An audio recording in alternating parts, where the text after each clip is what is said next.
നമസ്കാരം. Iran, Israel, America യുദ്ധത്തെക്കുറിച്ച് സംസാരിക്കുമ്പോൾ ഇൻബോക്സിൽ ചിലരൊക്കെ ഉരുപൊട്ടി താളം അടിക്കുന്നുണ്ട്.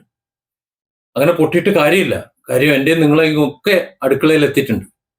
ഇതിപ്പോ ഈ കാണുന്ന ഈ ചിത്രം ഉണ്ടല്ലോ, നിങ്ങൾ കണ്ടുകൊണ്ടിരിക്കുന്നത്, ഇന്ന് അടുപ്പുണ്ടാക്കാൻ തുടങ്ങിയതാ. ഗ്യാസ് കഴിഞ്ഞു, ഏകദേശം കഴിയാനായി. ഇനിയും ഒരു 10 ദിവസമാകാതെ ഗ്യാസ് കിട്ടുമെന്ന് കരുതുന്നില്ല. അപ്പോൾ ഒരു ഓയിൽ അടുപ്പ് എന്ന് പറഞ്ഞൊരു സംഭവം ഉണ്ടെന്ന് ഇങ്ങനെ പറയുന്നത് കേട്ടു. എന്നാ പിന്നെ അതൊന്ന് ഉണ്ടാക്കി നോക്കാന്ന് കരുതിയിട്ട് ഇന്ന് രാവിലെ മുതൽ തുടങ്ങിയതാണ്.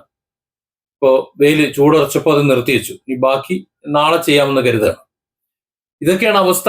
ഇത് എന്റെ അവസ്ഥയാണെന്നുണ്ടെങ്കിൽ ഇതുപോലെ കേരളത്തിൽ ഒട്ടുമിക്ക ആൾക്കാരുടെ അവസ്ഥ എന്തെങ്കിലും വെച്ചുണ്ടാക്കി തിന്നാൻ കഴിയാത്തൊരവസ്ഥയിൽ തന്നെയാണ്. അപ്പോൾ അതേക്കുറിച്ച് സംസാരിക്കുമ്പോൾ നമ്മുടെ ഈ ഒരു അവസ്ഥ ഇതാണെന്നുണ്ടെങ്കിൽ ഇസ്രായേലിലും അതുപോലെ ഇറാനിലും ഉള്ള സാധാരണക്കാരുണ്ടല്ലോ, അവരുടെ അവസ്ഥ ഏതാന്ന് നിങ്ങളൊന്ന് ആലോചിച്ച് നോക്ക്. ഇസ്രായേല് ഭരണകൂടമാണ് സത്യത്തിൽ ഇതിന് ഒരു കാരണം എന്ന് പറയുന്നത്. ഇറാൻ ആരെയും കയറി ചൊറിഞ്ഞിട്ടോ അടിച്ചിട്ടൊന്നുമില്ല.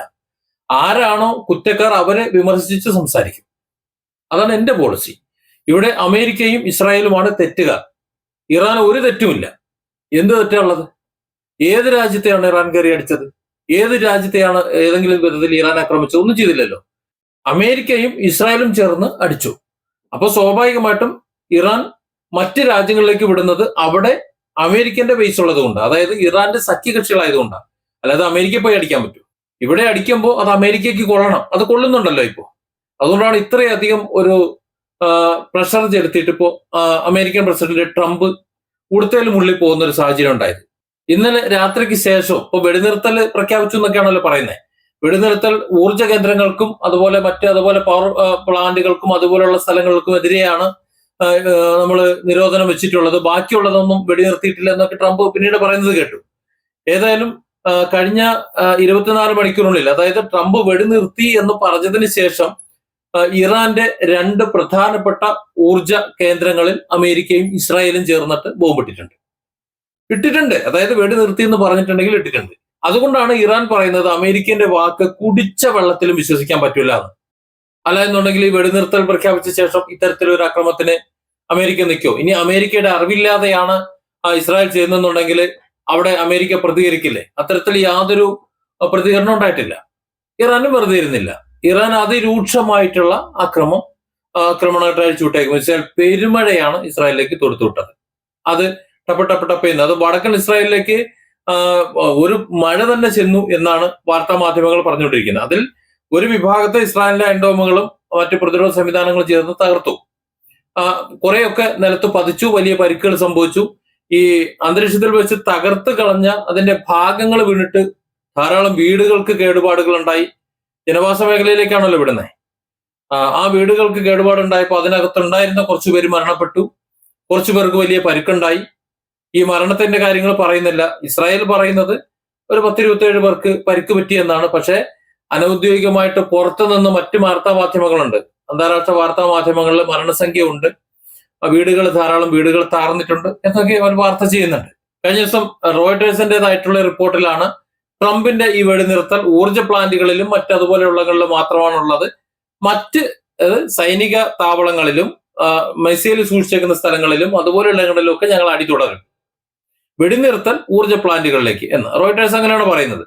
എന്നാൽ അതിനുശേഷമാണ് ഇറാന്റെ തന്ത്രപ്രധാനമായിട്ടുള്ള 2 ഊർജ്ജ പ്ലാന്റുകൾക്ക് നേരെ അമേരിക്കയും ഇസ്രായേലും ചേർന്ന് അടിക്കുന്നത്.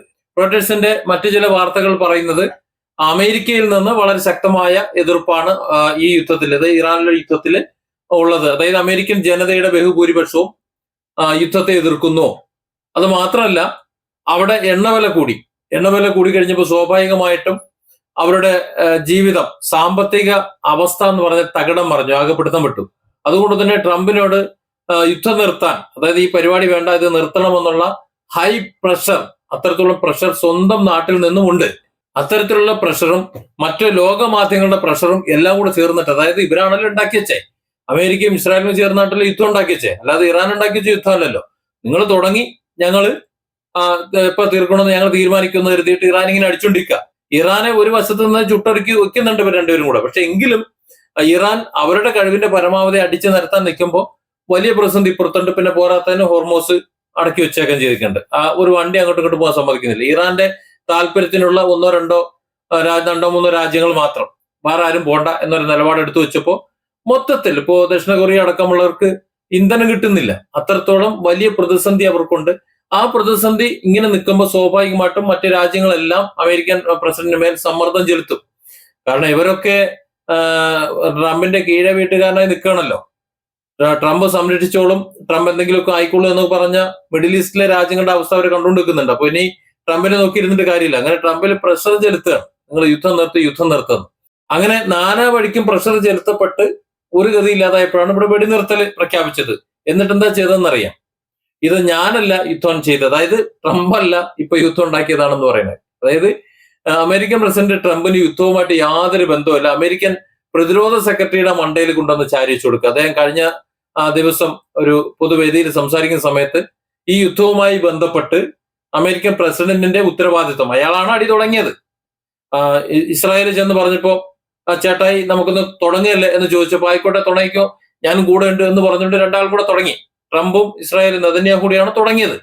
എന്നാൽ ഇപ്പോൾ ആ ഉത്തരവാദിത്വം എല്ലാം അമേരിക്കൻ പ്രതിരോധ സെക്രട്ടറിയുടെ മേളിൽ, അത് അയാൾ പറഞ്ഞിട്ടാണ് തുടങ്ങിയത്, അയാൾക്കാണ് ഈ യുദ്ധത്തിന്റെ ഉത്തരവാദിത്വം എന്ന് പറഞ്ഞിട്ട് മറ്റുള്ളവരുടെ മണ്ടയിൽ കൊണ്ട് ഇട്ടിട്ട് കൈ കഴുകി പോകേണ്ട ഒരു സ്വഭാവം ഇപ്പൊ ട്രംപ് കാണിക്കുന്നുണ്ട്. അതായത് നാട്ടുകാരുടെ മുന്നിൽ പിടിച്ചിരിക്കണ്ടേ, ഞാനല്ല, അതായത് ട്രംപ് അല്ല, അതെ അയാളാണ് യുദ്ധം തുടങ്ങിച്ചത്, നിങ്ങൾ അയാളെ പെരടിക്ക് കയറിക്കോളി എന്നാ ഇപ്പൊ ട്രംപ് പറയണേ.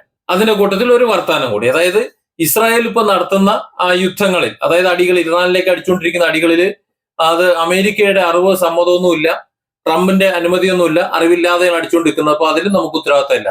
ചുരുക്കം പറഞ്ഞാൽ ഇസ്രായേൽ ഇറാൻ യുദ്ധത്തിൽ അമേരിക്കൻ ട്രംപിന് യാതൊരു പങ്കുമില്ല, ട്രംപാണ് യാതൊരു ഉത്തരവാദിത്വമില്ല. ഇനിയിപ്പോ കുറച്ച് കഴിയുമ്പോൾ മറ്റ് രാജ്യങ്ങളെല്ലാം കൂടെ ചേർന്നിട്ട് ഇറാനെ അടിച്ചു എന്നോ അല്ലെങ്കിൽ ബാക്കിയുള്ള രാജ്യങ്ങളെല്ലാമാണ് ഈ യുദ്ധത്തിന്റെ ഉത്തരവാദിത്വം എന്ന് ഒരുപക്ഷെ ട്രംപ് പറയുമായിരിക്കും. അതിലേക്കാണ് ഇനിയിപ്പോ കാര്യങ്ങൾ പോണത്. Different angles. Don't forget to subscribe and support this channel.